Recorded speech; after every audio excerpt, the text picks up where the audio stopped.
আসসালামু আলাইকুম রহমতুল্লাহ। সম্মানিত দর্শক মণ্ডলী, 12ই রবিউল আউয়াল উপলক্ষে কি কোনো আমল আছে? কি করবেন আপনারা? যেহেতু এই 12ই রবিউল আউয়ালে আল্লাহ রসুল সাল্লাল্লাহু আলাইহি ওয়াসাল্লামের জন্ম হয়েছে। অনেকে বলে থাকেন এই 12ই রবিউল আউয়াল ঈদ মিলাদুন নবী, অর্থাৎ রাসূলের জন্ম। আসলেই এই জন্মকে উপেক্ষা করে কিন্তু অনেকে আবার জন্মদিন পালন করেন। এটা কিন্তু ইসলামের দৃষ্টিতে জন্মদিন পালন করার কোনো আপনার অনুমতি নেই।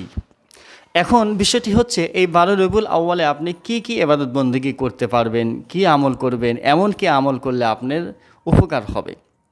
বন্ধুরা, আল্লাহ রসুল সাল্লাল্লাহু আলাইহি ওয়াসাল্লাম সাধারণত প্রতি মাসেই আমল করতেন, প্রতিদিন ইবাদত বন্দেগী করতেন এবং বিশেষ করে মাসের 27-28 দিন তিনি রোজা রাখতেন এবং আইয়ামে বীজের রোজাও রাখতেন। কিন্তু তো যেহেতু 12 রবিউল আউয়াল মাস এসেছে, আমরা শুকরিয়াতান আমাদের নবী দুনিয়াতে আগমন করেছেন, এই শুকরিয়াতান হিসেবে আমরা কিন্তু রোজা রাখতে পারি এবং ইবাদত বন্দেগী করতে পারি।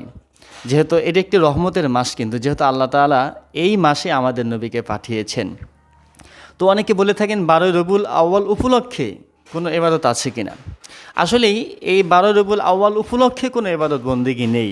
আপনি যদি করতে চান, আল্লাহ রসুল সাল্লাল্লাহু আলাইহি ওয়াসাল্লাম যেহেতু আমাদের দুনিয়ার জমিনে এসেছেন, আল্লাহ তাআলা পাঠিয়ে দিয়েছেন, আমরা সেই শুকরিয়াতান আমরা ইবাদত করতে পারি, রোজা রাখতে পারবো এবং যে নফল ইবাদতগুলো সেগুলো আমরা করতে পারবো। নির্দিষ্ট করে কোনো ইবাদত বন্দেগী এই দিনে করা যাবে না। অনেকে দেখা যায় হালুয়া রুটি খায় বা অনেক কিছুই অনুষ্ঠান করে, এগুলো আসলে ইসলামের দৃষ্টিতে বৈধতার দৃষ্টিতে দেখা যায় না। তো 12ই রবিউল আউয়াল এখানে আপনি যদি ইবাদত বন্দেগী করেন, আপনার নিয়ত থাকতে হবে যে আমি আল্লাহকে রাজি খুশি করার উদ্দেশ্যে শুকরিয়াতান হিসেবে নফল ইবাদত বন্দেগী আমি করতেছি। শুকরিয়া নামাজ আপনারা পড়তে পারেন, নফল নামাজ 2 রাকাত 4 রাকাত যতটুকু পারেন আপনারা পড়ে নেবেন। অথবা কেউ যদি এরকম ভাবেন যে না, আমি এই দিনগুলোতে রোজা রাখবো, রোজা রেখে আমি আল্লাহ রসুল সাল্লাল্লাহু আলাইহি ওয়াসাল্লামের জন্য দোয়া করব, সাহাবাদের জন্য দোয়া করব, রাসূলের আওলাদ রাসূলের পরিবারদের জন্য দোয়া করব, সেটাও কিন্তু ভালো একটা কাজ হয়ে যাবে। তাহলে বোঝা গেল আপনি রোজা, কোরআন তেলাওয়াত, নফল নামাজ, তাসবিহ, তাহলিল, দান, সদকা এগুলো করতে পারবেন, কিন্তু আমাদের উদ্দেশ্য থাকবে আল্লাহকে রাজি খুশি করানোর জন্য। কোনোভাবেই কিন্তু বাধ্যতামূলকভাবে কোনো কিছু করা যাবে না। অতিরঞ্জিত করাটাই হচ্ছে বেদাত। আর এই বেদাত যে ব্যক্তি করবে, আল্লাহ রসুল বলেন সেই ব্যক্তি গোমরাহ হয়ে গেল, পথভ্রষ্ট হয়ে জাহান্নামে চলে যাবে। তাহলে আমরা বেশি থেকে বেশি করতে পারবো। 12ই রবিউল আউয়াল যেহেতু আসতেছে সামনে, রাসূল এই দিনেই জন্মগ্রহণ করেছেন, সেক্ষেত্রে আমরা শুকরিয়াতান রোজাও রাখতে পারবো, এরপরে আপনার নফল ইবাদত বন্দেগী করতে পারবো, কোরআন তেলাওয়াত করতে পারবো। আল্লাহ রসুল সাল্লাল্লাহু আলাইহি ওয়াসাল্লাম যেহেতু আইয়ামে বীজের রোজা রাখতেন এবং প্রতি মাসের 14-15 তারিখে রোজা রাখতেন, আবার বৃহস্পতিবার, শুক্রবার, সোমবার এই দিনগুলোতেও রোজা রাখতেন। তাহলে আমরা সেই হিসেবেও 12 রবিউল আউয়ালে আমরা রোজা রাখতে পারবো। রোজা রেখে আমরা আল্লাহ রসুল সাল্লাল্লাহু আলাইহি ওয়াসাল্লামের জন্য দোয়া করব, ওনার পরিবার পরিজনের জন্য আমরা কিন্তু দোয়া করতে পারবো। তা আমি একটু সাধারণত ধারণা দিচ্ছি কীভাবে আপনারা নামাজ পড়বেন যদি সেই দিন নামাজ পড়েন। অনেকে কিন্তু বলে থাকেন যে 12 রবিউল আউয়ালে এই সূরাতে নামাজ পড়তে হবে, এটার কোনো ভিত্তি নেই। আপনি নিয়ত করলেন যে আমি 2 রাকাত নফল নামাজ আদায় করব। এই 2 রাকাত নফল নামাজটা আপনি যে কোনো সূরাতে পড়তে পারবেন। প্রথমে আপনি নিয়ত করলেন আমি 2 রাকাত নফল নামাজ পড়ব, এরপরে তাকবীর বলে হাত বেঁধে সানা পড়ে নিলেন।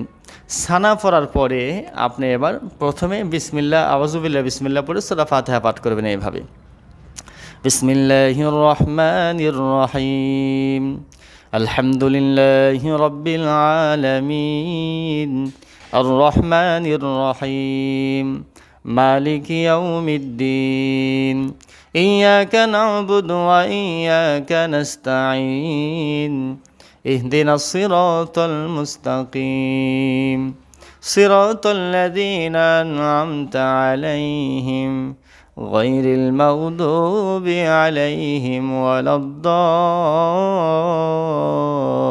ওয়ালাদ-দাল্লিন। আমিন। এরপরে আপনারা অন্য একটি সূরা মিলিয়ে নেবেন, যে কোনো সূরায় আপনি পারেন সেই সূরা পড়ে নিতে পারেন। তো আমি ছোট্ট একটু সূরা পাঠ করে শোনাচ্ছি। আমি প্রথমে সূরা ইখলাস পাঠ করব। বিসমিল্লাহির রহমানির রহিম, কুল হুয়াল্লাহু আহাদ আল্লাহুস সামাদ লাম ইয়ালিদ ওয়া লাম ইউলাদ ওয়া লাম ইয়াকুল লাহু কুফুয়ান আহাদ।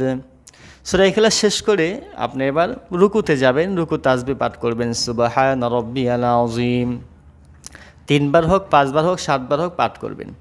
এরপরে আপনারা রুকু থেকে উঠে দাঁড়িয়ে আবার সেজদাতে গিয়ে সেজদা তাসবিহ পাঠ করবেন সুবহান রাব্বিয়াল আ'লা। আপনারা 3 বার 5 বার 7 বার যা পারেন পড়ে নেবেন। এরপরে প্রথম রাকাত শেষ হয়ে গেল, দ্বিতীয় রাকাতেও আপনি সূরা ফাতিহা পড়বেন। ফাতিহা পড়ার পরে সূরা ফালাক পড়ে নেবেন এইভাবে, বিসমিল্লাহির রহমানির রহিম কুল আউযু বিরাব্বিল ফালাক মিন শাররি মা খালাক ওয়া মিন শাররি গাসিকিন ইযা ওয়াকাব ওয়া মিন শাররিন নাফাসাতি ফিল উকাদ ওয়া মিন শাররি হাসিদিন ইযা হাসাদ। সূরা পড়ে আপনি অন্যান্য রাকাতের মতোই আপনি এই রাকাতগুলো করে নেবেন। রুকু সেজদা তাসবিহ তাহলিল পাঠ করে এবার আপনি বৈঠকে বসে প্রথমে তাশাহুদ পড়বেন, এরপরে দুরূদ শরীফ পড়বেন, এরপরে দোয়া মাসুরা পড়ে আপনারা সালাম ফিরাবেন। এই হচ্ছে নফল নামাজ, এইভাবে পড়বেন। আর যদি আপনারা রোজা রাখেন রোজাও রাখতে পারেন, রোজাও রাখবেন, নিয়ত করবেন যে আমি আল্লাহকে খুশি করার জন্য শুকরিয়াতান আমি রোজা রাখতেছি।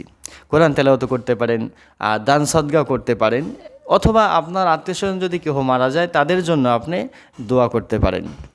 তো আমরা তাহলে বুঝতে পারলাম 12ই রবিউল আউয়াল উপলক্ষে নির্দিষ্ট কোনো ইবাদত বন্দেগী করা যাবে না, বাধ্যতামূলক। আপনি যেটাই করবেন নফল হিসাবে করবেন, শুকরিয়াতান হিসাবে করবেন, আল্লাহকে রাজি খুশি করার উদ্দেশ্যেই। আর রাসূলের জন্য দোয়ার দুরূদের ব্যবস্থা করবেন, অর্থাৎ দুরূদ পাঠ করবেন বেশি বেশি। দুরূদ পাঠ করলে আল্লাহ তাআলা 10 বার রহমত বর্ষিত করেন, সুবহানাল্লাহ। তাহলে আমরা বুঝতে পারলাম, অনেকে বলে থাকেন যে ঈদে মিলাদুন্নবীকে উপেক্ষা করে এদিকে আপনার জুসন জুলুস মিলাদ অনেক কিছু করা হয়, কিন্তু এগুলো আসলে ইসলামের দৃষ্টিতে এটা বৈধতা নাই বললে চলে, এটা প্রমাণিত নেই। তাহলে যে জিনিসটা প্রমাণিত নেই সেটা আমরা কেন করি? এই জন্য আমরা ঈদে মিলাদুন্নবী উপলক্ষে নবীর জন্মদিন পালন করা এবং আপনার বিভিন্নভাবে বসে সেখানে মিলাদ করা, কিয়াম করা, এগুলো আসলে ইসলামের দৃষ্টিতে পাওয়া যায়নি। আর যেই বিষয়গুলো পাওয়া যায়নি সেগুলো না করাটাই সবচাইতে উত্তম। যেহেতু আল্লাহ রসুল বলেছেন, যেটি আমি করিনি আমার সাহাবারা করেনি, আল্লাহ তাআলা আমাকে যেটা শিক্ষা দেয়নি সেটা আমি করিনি, সুতরাং আমি যেটা করিনি তোমরা সেটা করো না। যদি সেটা করে থাকো তাহলে বেদাত হয়ে যাবে। এই বিষয়টি আমাদের খেয়াল রাখা দরকার। তাহলে বন্ধুরা, আমরা বুঝতে পারলাম 12ই রবিউল আউয়াল উপলক্ষে আমরা কি করব, আমাদের করণীয় কি আর বর্জনীয় কি আমরা বলে নিলাম। এই ছিল আজকের ভিডিও। সকলে ভালো থাকবেন। আসসালামু আলাইকুম ওয়া রাহমাতুল্লাহ।